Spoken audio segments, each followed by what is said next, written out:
आपण जर बघितलं तर आपल्या देशामध्ये जवळजवळ 70 वर्ष शहरांकडे दुर्लक्ष झालं. आम्ही गावाचा विकास करत होतो. तो विकासही महत्त्वाचा होता.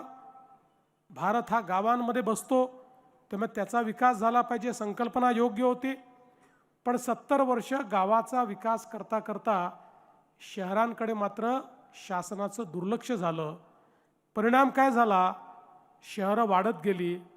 अन्न, वस्त्र, निवारा, शिक्षण, आरोग्य, रोजगार या प्रत्येक गोष्टीकरता गावाकडनं लोक शहरामध्ये आले. शहराची लोकसंख्या वाढत होती. आलेल्या लोकांना राहायला जागा नव्हती. झोपडपट्ट्या तयार झाल्या, अतिक्रमणं झाली.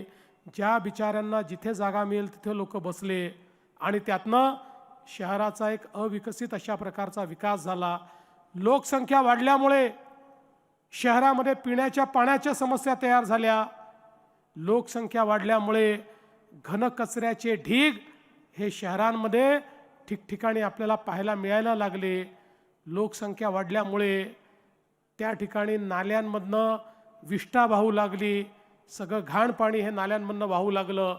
त्याचा वास, त्याची दुर्गंधी, त्याचे मच्छर, त्यातनं होणारी रोगराई, अशा प्रकारचं सगळ्या शहरांचं चित्र कमी अधिक प्रमाणात महाराष्ट्रात आणि देशात आपल्याला पाहायला मिळायला लागलं. पण ज्यावेळी 2014 साली माननीय नरेंद्र मोदीजी हे देशाचे प्रधानमंत्री झाले, त्यावेळी मोदीजींनी सांगितलं गावांसोबत शहरांचाही विकास आपल्याला करावा लागेल. शहरं ही वाढणार आहेत, नागरीकरण हे होणार आहे.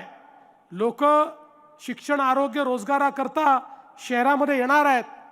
त्यामुळे येणाऱ्या गरिबांना, मध्यमवर्गीयांना, शहरात राहणाऱ्या जनतेला मूलभूत सोयी आपल्याला द्याव्या लागतील. मोदीजींनी सांगितलं देशाच्या GDPचा 65% GDP वस्तू आणि सेवांची निर्मिती, रोजगाराची निर्मिती ही शहरांमध्ये होते.